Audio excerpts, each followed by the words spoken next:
prend la décision de se lever pour que ceux du fond nous voient aussi. Et parce que c'est plus dynamique. Voilà, et parce que moi j'ai des grandes jambes, mais en plus j'arrive pas à m'installer là. Donc, bonjour, moi je m'appelle Caroline Sarrault-Le-Carpentier, spécialiste des dynamiques intergénérationnelles. Donc j'étais ravie de voir Amélie qui vous a déjà sensibilisé au sujet. Un petit truc de définition. L'intergénérationnel, c'est le fait de faire dialoguer des générations ensemble, partager des services, des informations, des connaissances, des produits. Mais en fait, ce dont on parle là aussi, c'est du multigénérationnel. Une entreprise est par essence multigénérationnelle. Elle a plusieurs générations. Mais être multigénérationnel ne veut pas dire qu'on fait de l'intergénérationnel. Donc, il faut vraiment avoir une conviction. Et c'est justement de ça dont on va parler avec nos trois invités. C'est justement de conviction, parce que c'est ça qui leur a permis de faire plus pour l'emploi des seniors. Donc, je vais vous présenter Nicolas Héron, qui va intervenir, directeur de la communication interne et des relations sociales de Métro France. Je vous présente Marie-Aude Souillet, qui est depuis un an et demi, la DRH du groupe PMU, voilà, qui est le numéro 3 mondial des paris hippiques. Et je vous présente mon ami Patrice Marmouget, qui a lancé sa boîte il n'y a pas longtemps, qui s'appelle Organic Office, mais qui vient aujourd'hui au nom de Senior Force Plus. Voilà, qui travaille au nom de l'emploi des seniors. Je vais passer outre les constats des seniors qui n'ont pas de job, etc. Voilà, parce que ça, vous le connaissez. Si vous êtes là, c'est que vous êtes déjà sensibilisés. On va plonger direct sur ce qui se passe et comment chacun a fait pour que les seniors ne soient pas les grands oubliés des politiques RH. Et je commence par Marie-Aude. Marie-Aude, tu as démarré un programme qui s'appelait Génération et tu l'as transformé. Au départ, ça ne s'appelait pas Génération. Au départ, c'était un programme pour les seniors, justement. Et elle l'a appelé Génération. Donc, j'aimerais bien que tu me dises comment ça a démarré. Et encore une fois, on a vraiment peu de temps. Ouais. Donc, il faut aller à l'essentiel. Si vous voulez plus d'infos, vous irez les voir indépendamment, chacun les autres. Donc, comment ça a démarré? Qu'est-ce que tu as fait? Les 3 petits pas du début. Les 3 petits pas. Alors, les seniors n'étaient pas spécialement dans ma projection quand je suis arrivée donc, dans ce groupe PMU. Je venais du groupe Center Parcs. Donc, Center Parcs, Pierre et Vacances. Là où il y a aussi beaucoup d'anciens, fort ADN, grosse fidélité à l'entreprise, avec des seniors plutôt heureux chez Center Parcs, tous très heureux dans ce groupe Center Parcs. J'arrive chez PMU, je me dis je vais retrouver le même ADN, culture forte d'entreprise, beaucoup d'anciens, beaucoup de seniors aussi chez PMU. Ça devrait être à peu près la même ambiance.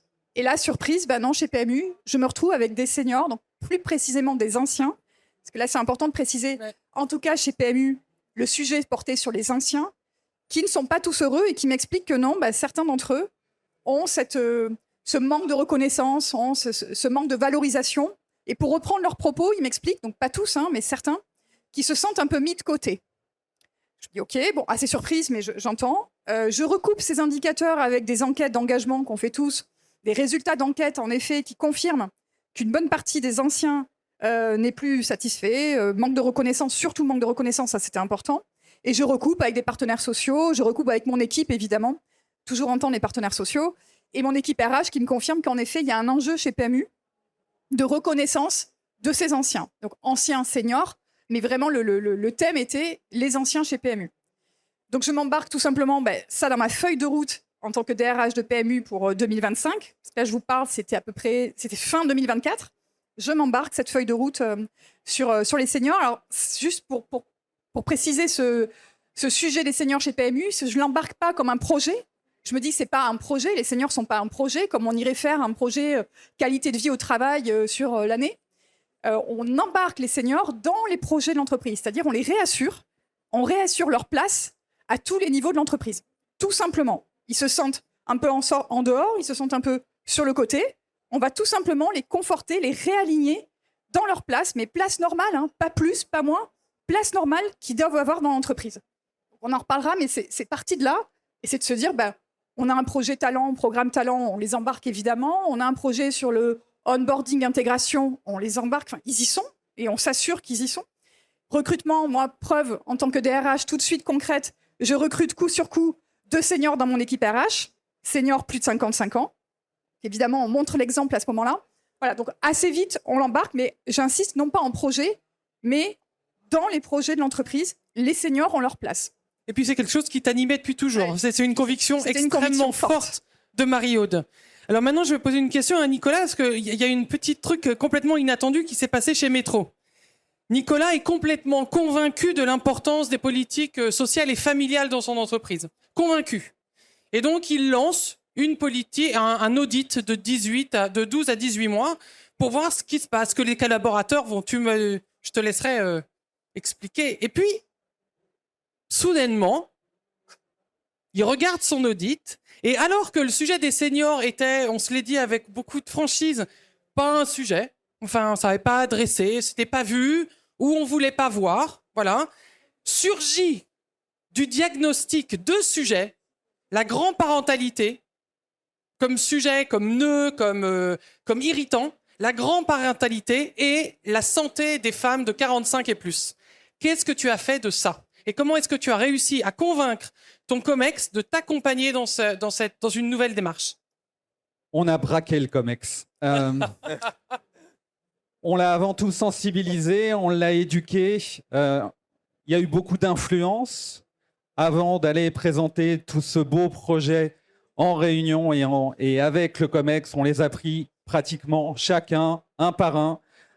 On était accompagnés à la fois par des médecins, à la fois des associations féministes, à la fois également par un sociologue. Il faudrait toujours avoir un sociologue au sein des entreprises pour leur présenter finalement qu'il fallait prendre en considération, notamment dans le cadre de la santé des femmes de plus de 45, et notamment quand vous devez exposer à un COMEX essentiellement masculin que pendant quelques minutes, on va parler de ménopause.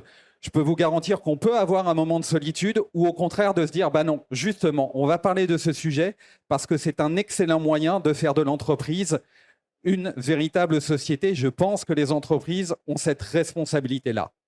Et on a la chance d'une certaine manière, ou la chance peut-être pas, mais en tout cas d'avoir un COMEX qui a été à l'écoute et qui a porté le sujet et qui le porte toujours. Super, merci beaucoup Nicolas. Alors Marie-Aude, tu as démarré un petit peu. Est-ce que tu peux continuer concrètement, qu'est-ce qui s'est passé étape après étape? Ça pouvait donner des clés aux gens qui sont ici. Comment tu as fait? Donc là, nous si on reprend l'histoire au moment des seniors, donc ne pas en faire un projet, mais travailler cette feuille de route pour les seniors. Et puis moi, j'ai 3 alertes qui m'arrivent pour prendre des indicateurs que j'ai à ce moment-là. J'en ai 3. Le premier, c'est on embarque ça sur la feuille de route 2025. On embarque donc dans les programmes, dans les projets, évidemment cette population des seniors pour donc leur réallouer leur place. Et en même temps, à ce moment-là, des seniors, donc anciens, me disent c'est super, c'est ce qu'il fallait faire, c'est vraiment gros enjeu et merci, on voit qu'on prend le sujet et que c'est du coup bien mieux vécu. Maintenant, attention, certains donc anciens me disent nous, on n'est peut-être pas en manque de reconnaissance. Nous, finalement, on n'avait pas ce sentiment-là. On ne se sentait pas reconnu ou pas valorisé. Donc, premier point. Et ceux qui le sont ou qui l'ont senti à un moment donné, donc là, ça va mieux, n'allons pas non plus les rendre trop visibles. Donc là, on arrive sur, attention, risque stigmatisation. N'allons pas en faire trop non plus. Et moi, alerte, très importante pour moi, parce que justement, la diversité, je veux surtout pas en faire justement des silos. Je veux surtout pas, à ce moment-là, rendre en effet les seniors plus visibles et du coup les mettre dans une position assez gênante qui serait du coup on est presque le nœud, le problème en ce moment. Non, en fait, surtout pas. Donc là, alerte, tout de suite, je me dis, on freine. En tout cas, on reprend le thème et on re-raisonne. On se remet toujours en question, c'est important, on re-raisonne. Deuxième indicateur, c'est des juniors. À ce moment-là, j'ai des juniors aussi qui viennent me dire, c'est super, encore une fois, génial, le sujet est pris. Les seniors, les anciens en avaient besoin. Mais nous, les juniors, à ce moment-là, c'est parfois pas facile. Et une junior, je me souviens, dans les équipes, m'avait touchée particulièrement. Elle est venue me dire, avec ses mots et son émotion, oui, puis en plus, c'est bien de reconnaître les seniors, mais n'allons pas reconnaître le discours des seniors qui, par moment, est un petit peu contre nous, les juniors, pas de leur travail, oui, on les comprend pas, puis on a des jeunes générations, voilà. Et elle me dit, finalement, pour nous, c'est pas facile à entendre parce que on est engagé, on est là, on a la valeur travail et on ne le vit pas très bien. Donc, presque à ce moment-là, un peu de souffrance de la part de certains juniors. Deuxième alerte importante, OK, là, ça veut dire qu'il faut aussi évidemment prendre en compte les juniors, tous ceux de l'entreprise et qu'on aille plutôt travailler, qu'on réoriente en tout cas sur les années, prochains mois, le sujet sur l'intergénérationnel. Et le troisième indicateur, donc la troisième alerte que j'ai à ce moment-là, c'est toi, c'est Caroline, qui vient tout simplement me confirmer qu'en effet, il faut maintenant passer sur l'intergénérationnel. Et une fois qu'on a fait ce job sur les seniors, on a cette reconnaissance, on a la preuve, maintenant c'est bon, ils ont bien leur place dans l'entreprise, on va travailler sur l'intergénérationnel. Donc c'est la communication, c'est le fonctionnement d'une équipe entre des seniors et des juniors, c'est on s'écoute. Et là, Caroline, parfaite arrivée à ce moment-là, m'emmène le sujet de l'intergénérationnel en disant c'est de la com, c'est aussi prendre ce qu'il y a de mieux de chacun. Donc ça, c'est très, très important en ce moment de se dire, bah oui, c'est vrai, allons prouver à ces seniors que les juniors ont encore énormément à apporter, évidemment, et allons prouver à ces juniors que les seniors ont transmission, ont tous ces sujets-là à leur apporter. Donc, on fait ça, on va dans le concret, conférences, ateliers, tout ça avec Caroline, mais c'est important que je le dise aussi parce qu'on a besoin à ce moment-là aussi d'experts, de gens qui peuvent nous éclairer à ce moment-là. Et là, concrètement, ça a été beaucoup de communication et ce gagnant-gagnant de se dire on a à apprendre de toutes les générations. Et c'est ce qui a fait derrière la suite du programme chez PMU. Et c'est un beau programme. Waouh. Non, ça a duré 6 mois. Nicolas, il nous reste 7-8 minutes avant qu'on pose des questions et vous allez vous partager ça avec Patrice. Explique-nous ce que tu as fait sur la grand-parentalité et sur les femmes de plus de 40, sur la santé des femmes, mais surtout explique-nous en quoi ça a un écho sur l'ensemble du capital humain. Ok, donc j'ai 15 minutes pour répondre à cette question. Non, 7. Ah, dommage. Grand-parentalité, on a pratiquement 3 générations au sein d'une même entreprise, voire peut-être quelquefois 4. On va se limiter à 3. Et le rôle des grands-parents au niveau d'une entreprise, elle est quand même relativement clé, mais ils ne sont pas reconnus. La naissance d'un petit enfant, il faut poser un jour de congé. On a en effet reconnu le statut de la grand-parentalité, donc en leur octroyant un certain nombre de droits, pratiquement autant que ceux qu'ils peuvent bénéficier en tant que parents. Idem au niveau de l'aidance. Là aussi, on a été relativement loin dans notre parcours. Au niveau de la santé des femmes, que ce soit 45+, mais on avait déjà initié il y a quelques années auparavant tout un programme au travers de la santé des femmes au travail, donc avec la mise en place, et pas uniquement un discours marketing, d'un véritable congé gynécologique qui prend en compte absolument toutes les pathologies, quelles qu'elles soient, dans le sens où là, il était indispensable que l'on puisse accompagner nos salariés EES, mais également nos salariés ES, dans le sens où il était hors de question de mettre les hommes de côté et donc de pouvoir également expliquer toute notre politique à l'ensemble du corps social. Et tout ça nous a permis ensuite, quelques années plus tard, d'avoir notamment au niveau des enquêtes d'engagement, un fort taux d'engagement, que ce soit au niveau des femmes, que ce soit au niveau des hommes, une fidélisation, une baisse assez notable de l'absentéisme, mais également du turnover. Le fait également, on va se faire un petit peu de pub, les classements top employeurs qui viennent de tomber. Il se trouve que Métro France, au niveau de ce cher territoire français, est classé 5e. On est la première entreprise du retail avec notamment des politiques sociales qui sont, ma foi, assez appréciées. C'est le moins que l'on puisse dire. Donc, si on peut influencer tout un écosystème au travers des autres entreprises et des autres secteurs, dans ces cas-là, on sera ravis, avec une exposition également au niveau ministériel qui nous permet également d'aller porter la bonne parole là où il faut.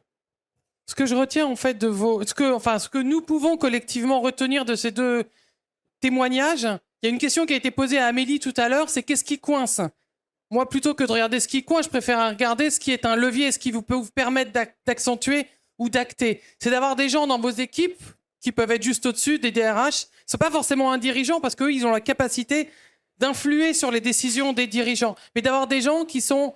C'est même plus des data, c'est d'une conviction ancrée au corps. Et cette conviction, une fois qu'on y croit, franchement, vous arrivez à créer autour de vous des vraies dynamiques, des gens qui vous aident, des collectifs, des experts qui vous aident à passer et puis à argumenter et puis à prouver aux dirigeants de l'importance pour une population, mais de l'impact que ça a sur le reste du collectif. Et c'est ça que je trouve passionnant. Quand on parle des seniors, donc des salariés de plus de 50 ans et plus, c'est pas qu'une branche dont il faut travailler, c'est qu'en fait, en travaillant pour eux, ça a un rayonnement sur l'ensemble du capital humain. Si on prend soin de ces salariés expérimentés, qui sont, comme tu disais tout à l'heure, des salariés avec de l'ancienneté aussi, ça donne envie aux jeunes de rester dans l'entreprise aussi. Si on prend soin des aînés, on prendra soin de moi. donc je vais peut-être rester un peu plus longtemps. Je me tourne vers toi et ce sera ma dernière question. Je vous remercie encore pour tous les deux. Senior Force Plus est une association qui a été créée il y a maintenant 2 ans et demi, qui travaille de manière acharnée à favoriser l'emploi des talents expérimentés dans les entreprises. Je suis moi-même impliqué fortement dans cet asso. L'idée, c'est d'adresser directement le sujet vers les entreprises, d'accord ? Donc de pas, c'est comme si je te parle à toi, comme si j'argumentais. Pas travailler vis-à-vis des seniors eux-mêmes, mais des entreprises, des DRH qui peuvent avoir... Vous savez, les entreprises, c'est le dernier refuge, en fait, aujourd'hui, ceux qui sont capables de changer la donne. Et donc, Senior Force Plus s'est dit, si on peut mesurer, on peut améliorer. Explique-nous comment ça marche et pourquoi une entreprise demain devrait venir signer le Senior Score pour pouvoir améliorer ses initiatives. Alors oui, merci Caroline. Donc effectivement, l'association Senior Force Plus, que vous voyez derrière, justement, sa raison d'être, c'est de faire et d'avoir un impact vraiment sur l'employabilité des seniors en France. Et pour ça, on s'est posé une question, on a été créé il y a 2 ans, et on s'est posé une première question, on s'est dit, mais finalement, est-ce que les entreprises savent vraiment où elles en sont au niveau de leur politique senior? C'était la première question qu'on s'est posée. Et on s'est rendu compte que non. Donc on a créé le Senior Score. Donc à l'instar du Nutri-Score pour les aliments, A, B, C, D, E, eh ben on a le Senior Score A, B, C, D, E pour la politique d'emploi des seniors. Donc ça, messieurs, mesdames, DRH, dirigeants d'entreprise, ici même, il y a un petit QR code. Il suffit de le flasher. Vous allez remplir un petit questionnaire et vous allez découvrir, après 69 questions, quelle est votre note en termes d'emploi des seniors. Et ce Senior Score, il est extrêmement factuel. Si la direction le remplit, si les représentants du personnel le remplissent, on aura la même note exactement et ça permet d'avoir, comme le disait très bien Caroline, un point de départ pour savoir comment on va pouvoir faire progresser l'emploi des seniors dans son entreprise. Donc ça, c'est la première chose. Et puis une fois qu'on a fait le Senior Score, eh ben, on se retrouve, il est là, voilà. On se retrouve avec un petit radar comme ça, qui fait mal parfois, hein, parce qu'il peut être positif comme négatif. Mais sur les 8 items qui sont dans le Senior Score, on a des items où on est bon, d'autres où on est moins bon. Et partout où on est moins bon, on a créé, avec Senior Force Plus, avec Caroline, le guide grâce. C'est 100 recommandations. C'est gratuit, hein. Tout est gratuit chez Senior Force Plus. Vous avez 100 recommandations qui vous sont faites en fonction des items sur lesquels vous êtes moins bon. Le recrutement des seniors, la communication, la gouvernance. Voilà. Donc ça, c'est le deuxième point, c'est les recommandations qui sont sur notre site activeplus.org où je vous invite à aller. Et puis enfin, c'est la dernière chose, pour les entreprises qui n'ont pas les ressources ou pas le temps, Senior Force Plus, c'est chargé d'identifier des professionnels pour pouvoir les aider sur chacun des items. Sur l'intergénérationnel, par exemple, avec Caroline, sur la partie recrutement, sur la partie, en tout cas, employabilité des seniors, on a référencé des prestataires que vous retrouverez sur le site pour pouvoir vous aider si vous n'avez pas en interne les compétences ni le temps pour pouvoir avancer sur ce dossier. Dernière petite chose, parce que j'ai un peu de temps, Caro, ou pas? Oui? Non? Si. Senior Force Plus, on cherche des ambassadeurs. On en a 80 aujourd'hui dans toute la France qui prêchent la bonne parole et qui vont œuvrer dans les différents événements. Si vous voulez être ambassadeur Senior Force Plus et œuvrez vous-même pour l'emploi des seniors, venez me voir, ce sera avec grand plaisir. T'as pas un autre QR code? D'accord, ok. Voilà, donc vous aviez... Revenez. Voilà, donc 2 témoignages et des outils mis à votre disposition pour faire que les seniors de demain, d'aujourd'hui, ne seront pas les grands oubliés des politiques RH. C'est bien du multigénérationnel dont on parle et l'intergénérationnel est au service de ces politiques-là. J'invite Guillaume Rabel-Suquet, qui est le président, viens, de la NDRH Paris Étoile, parce que cette table ronde a été organisée en partenariat avec la NDRH Paris Étoile. Voilà, vous pouvez les applaudir tous. Merci beaucoup. Merci. Merci. Merci, on va passer aux questions-réponses. Alors, est-ce qu'il y a des questions dans la salle? N'hésitez pas, il y a une hôtesse qui viendra. Il y a quelqu'un juste là. Première question, donc.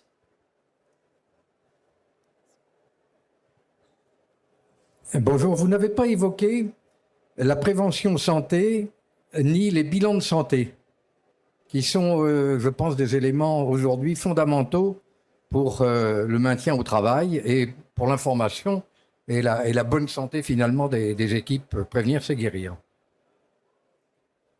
Alors, sur les bilans santé, c'est vraiment évidemment une action concrète, attendue des anciens seniors, surtout qu'ils ne savent pas toujours que l'entreprise peut assez facilement, et d'ailleurs de manière gratuite, offrir des bilans de santé. Donc clairement, c'est une action, en tout cas je pense qu'on porte tous dans toutes les entreprises, en tout cas chez PMU évidemment, de rappeler aux anciens seniors qu'on a ces bilans santé tout à fait accessibles et encore une fois gratuits. Donc non, clairement, merci monsieur de le rappeler.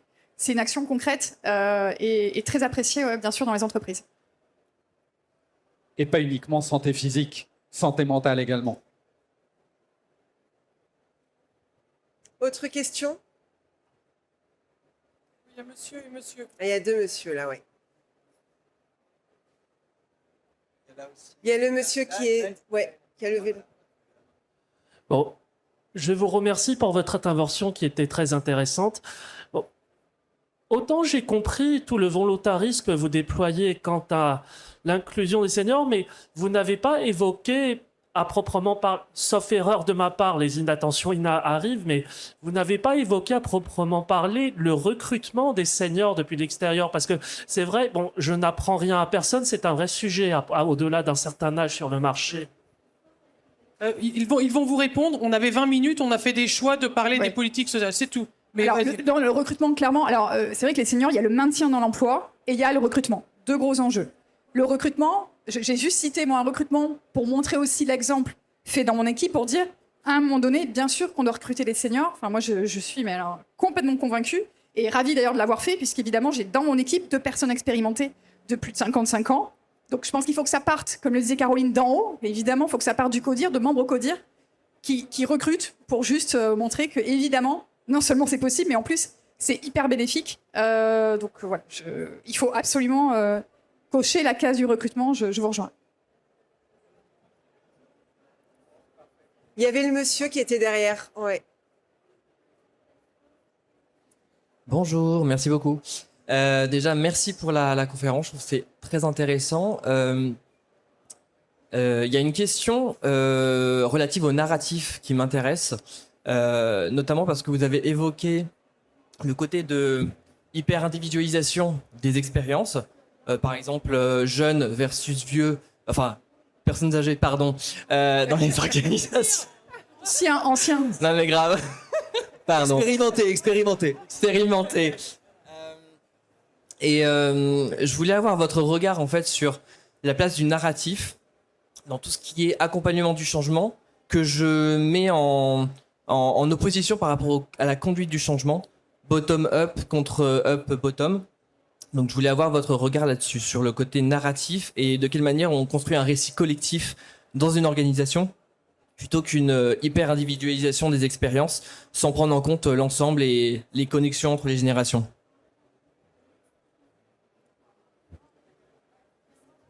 Ouais, moi je ferai la référence à ce que fait PMU aujourd'hui. Ils vont fêter leurs 100 ans dans 2-3 ans. Et l'idée, c'est de fédérer le collectif autour d'un narratif. Parce qu'en fait, le PMU vient l'hippisme est au cœur de leurs enjeux. Mais ils se sont diversifiés depuis quelques années avec d'autres paris qui sont sur du poker et autres. Donc, il y a le sentiment parfois que l'hippisme a été un peu oublié, alors que les jeunes générations sont très accros, que certains sont passionnés, d'autres c'est des hobbies, mais les jeunes générations peuvent arriver en disant cheval, pas cheval, peu importe, moi je viens parce que l'entreprise me plaît. Et en fait, cette idée du narratif, c'est de faire du 1 + 1 = 3, se dire on ne peut pas oublier le narratif parce que les nouvelles générations disent que c'est plus important. Au contraire, on garde l'hippisme, on garde l'actualité et on va essayer de concevoir quelque chose où tout le monde se retrouve dedans. Donc, ça va faire partie des gros projets qui vont être mis en mouvement. Tellement qu'on va justement concrètement, la culture hippique, c'est pas évident parce que quand on arrive, on se dit l'hippique, bon, justement pour les jeunes générations qui sont intéressées mais qui ne savent pas vraiment, qui connaissent pas ce milieu-là. Et on est justement en train de déployer là sur 26 des plateformes, des moments d'échange sur la culture hippique. C'est-à-dire qu'on réinstaure cette culture de l'hippique dans l'entreprise. Mais c'est valable pour toutes les entreprises, encore une fois. On a toute une histoire, toutes les entreprises ont une histoire. Il faut absolument capitaliser sur l'histoire de chaque entreprise. Je prends en fait comme référence souvent l'arbre. Vous savez, dans mes conférences, je parle beaucoup d'arbres. La référence à l'écosystème intergénérationnel dans les forêts. Et je prends souvent cette racine, cette cellule souche de toute entreprise. Celle du démarrage, la date de la création, un créateur, un visionnaire, quelqu'un qui a été à la racine d'une entreprise. Et elle s'est déployée. Et elle a grandi. Elle a fait des branches, des feuilles. Et parfois, il y a eu des greffes. Et parfois, quand on est trop au bout d'une branche, on perd l'équilibre parce qu'on a perdu la racine. Et donc, il y a des moments où il est important de revenir, recapitaliser sur le tronc, repartir à la racine, à la cellule souche, voir ce qui s'y trouvait pour reprendre de l'énergie à pan et retraverser toutes les années. C'est ce que font très bien, je travaille pas mal avec les maisons de luxe, et elles font ça très bien avec le patrimoine. Le patrimoine est indissociable de l'innovation. Et un autre, mes clients qui s'appelle BNP Paribas, fait un truc que je trouve génial. Ils ont rapproché 2 services. Je ne sais pas s'il y a des gens de la BNP ici. Bon, personne ne pourra me contredire, c'est génial. Ils ont rapproché 2 services, le patrimoine et l'innovation et la prospective. Au lieu que ce soit 2 services différents, ce sont 2 services qui dépendent de la même business unit. Tu vois ? Parce que l'innovation vient... C'est comme quand tu prends un élastique, tu tires l'élastique. Plus loin tu vas en arrière, plus loin tu iras devant. C'est ça aussi l'histoire des entreprises. Il faut les chercher bien loin dans le patrimoine. D'où on vient. Et j'espère que ça répondra à ta question. Je peux citer juste, parce que c'est exactement ce que j'ai vécu aussi, un autre groupe, mais qui l'a fait juste en exemple, mais ça peut inspirer. Le groupe de Richebourg, j'ai été pendant 8 ans dans ce groupe familial de Richebourg. C'est clairement ce qu'ils ont fait, mais depuis toujours naturellement, jusqu'à diffuser un livre, écrire un livre sur l'histoire du groupe. C'était le grand-père fondateur qui, au tout début, il y a longtemps, vidait des caves. Tout est parti de là. Le groupe de Richebourg est parti de ça. Et cette histoire-là, ils en ont fait un livre qui est diffusé à tous les collaborateurs. Et c'est exactement ce que Caroline décrit. Là, on fédère, mais tout de suite, on fédère toute l'entreprise autour de cette histoire incroyable du groupe. Et je peux citer Pierre et Vacances. Il y a plein de groupes qui le font et c'est absolument bénéfique. Ah, 2 questions là-bas. Merci à tous pour vos interventions respectives. La question va s'adresser un peu plus précisément à Monsieur Héron. Vous évoquiez tout à l'heure la santé mentale, grande cause nationale 2025 prolongée en 2026. Quels sont les dispositifs que vous avez d'ores et déjà mis en place ou qui sont en projet au sein de Métro France à ce sujet? Là, j'ai à peu près 1 heure ou pas? Déjà, je pense qu'avant de mettre en place de quelconque dispositif, là aussi, je pense qu'il est important de prendre le pouls des organisations et le pouls de l'entreprise. D'y aller bille en tête en disant « Tiens, j'ai rencontré un super prestat sur un salon, ça va être absolument génial dans mon entreprise », je pense que ça ne marche pas trop. J'ai évoqué tout à l'heure le fait de travailler avec un sociologue. Mine de rien, nous, on a quand même pas mal bossé sur cet aspect-là, au niveau organisationnel, pour voir quels étaient finalement là où le bas blesse, là où potentiellement il y a de la souffrance. Et donc, petit à petit, en partant du terrain, avec les partenaires sociaux, ensuite toujours avec le COMEX, encore lui, il a fallu à nouveau le braquer, de mettre ce sujet littéralement là aussi sur la table, dans le sens où on peut dire à tout à chacun, on va libérer la parole, très bien, mais si auparavant on n'a pas libéré l'écoute, si on n'a pas mis les gens en condition de pouvoir s'exprimer, je crains, hélas, que ça ne fonctionne pas. Donc tout ce travail, on l'a fait en amont, et puis ensuite de travailler en effet avec un certain nombre de psys qui mettent en place des approches plutôt scientifiques, plutôt que les aspects on va vous envoyer un lien, cliquez dessus, et puis vous allez nous dire comment vous vous sentez. On va prendre une toute dernière question, parce qu'au niveau temps, on est un petit peu en retard. Voilà, une dernière question, juste au fond de la salle. Ouais.